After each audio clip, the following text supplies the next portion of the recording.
Ika-4 ng Agosto taong 2025 nang may isang kay ng babae ang natagpo ang palutang-lutang sa baybayin ng Barangay 99 Diit, Tacloban City. Sa unang tingin ay aakalain mong isa lamang biktima ng masungit na alon, pero nang lapitan ito ng isang mangingisda na siyang nakakita ay tumambad sa kanyang harapan ang isang eksenang mahirap kalimutan. Hubad ang katawan, tinakpan ang muka gamit ang itim na tela at duct tape, nakatali ang leeg at kamay, at sa kanyang paa ay may nakatali ding 2 sako na may lamang mga bato tanda na sinadyang ilagay ito para hindi na lumutang ang katawan, pero nang dahil na rin sa paglobo ng katawan ng biktima ay hindi rin ito kinaya ng mga pabigat dahilan upang lumutang pa rin ito sa dagat.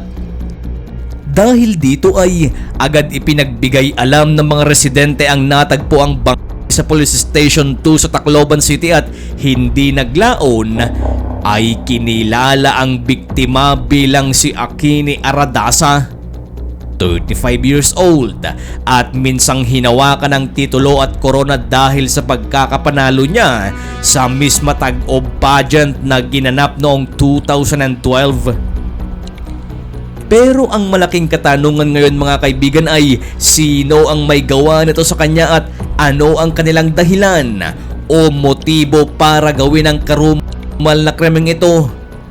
Makakamit kaya kaagad ng pamilya ang hustisya? Well, tapusin nyo ang video ito mga kaibigan at ating alamin ang kasagutan dito sa video ito.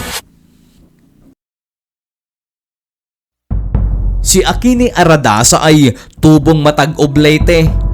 Naging suki siya ng mga beauty pageant sa kanilang lugar at noon ngang 2012 ay itinanghal siyang Miss Matag-o, isang lokal na pageant na nagbigay sa kanya ng pangalan at reputasyon sa kanilang bayan. Subalit hindi naglaon ay isinantabi niya ang pagsali sa mga beauty pageant nang makilala nito ang kanyang naging kasintahan na si Carmel. Sa pagmamahal ng dalaga sa lalaki ay nagawa pa niyang ipatato ang pangalan nito sa kanyang balakang. Nagkaroon din sila ng 3 mga anak, pero hindi rin nagtagal, ang pagsasama nila ay nauwi rin sa hiwalayan. Dahil dito ay mag-isang itinaguyod ni Akini ang responsibilidad sa kanilang mga naging anak sa piling ng kanyang pamilya.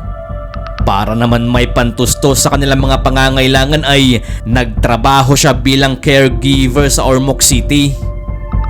Makikita naman sa kanyang social media account na bagamat siya ay isang single mother ay mababatid ang kanyang pagiging masiyahin, mahilig sumayaw, mag-gym at mag-post ng masasayang alaala kasama ang pamilya at kaibigan. Hindi rin maitatanggi ang pagkahilig nito sa dagat dahil sa kanyang mga TikTok videos ay lagi siyang nasa beach. Kaya naman hindi matanggap ng pamilya nito na sa dagat lang din siya huling makikita, pero ang masakit ay wala ng buhay. Umaga kasi ng July 31, 2025. Araw ng Miyerkules at isang normal lang na araw para kay Akini at pupunta lamang sana siya sa isang grocery sa Barangay Valencia, Ormoc City, pero habang siya ay naglalakad at hindi pa nakakalayo sa kanilang bahay ay may biglang dumating na 3 armadong mga lalaki at pilit siyang isinakay sa isang itim na Toyota Wigo na may plakang 1799. Ang naturang sasakyan ay mabilis na tumakbo patungong Cananga, Leyte. Ayon sa mga saksi ay naging mabilis ang pangyayari at tila alam na umano ng mga lalaki ang kanilang mga gagawin dahil kahit pa sa mismong sikat ng araw ay nagawa nilang maisakay ng puwersahan si Akini at kahit na nanlalaban pa umano ito. Agad namang nalaman ito ng kanyang pamilya, lalo na ng kanyang kapatid na babae. Wala namang nagawa ang ina at kapatid nito, kundi ang umiyak na lamang at nagdasal na sana ay walang masamang mangyari kay Akini. Sa nangyaring pagdukot kay Akini ay agad nagtungo ang mga kapamilya nito sa himpilan ng pulisya para i-report ang nangyari. Subalit ilang araw na ang lumipas ay wala pa ring resulta sa ginagawang investigasyon ng mga kapulisan. Hanggang sa pagsapit ng ika-4 na araw, August 4, 2025, ay dumating ang isang masamang balita para sa pamilya Aradasa. Nabasa kasi ng isa sa mga kapatid nito ang isang post na nagsasabing may isang babaeng natagpuan na palutang sa baybayin ng Tacloban at wala ng buhay. Ayon sa mga residente ng Barangay 99D Tacloban, ang nakakita sa bangkay ay ang mangingisdang si Mang Elorde. Dito ay nakita nila ang kalunos-lunos na sinapit ng isang ng babae.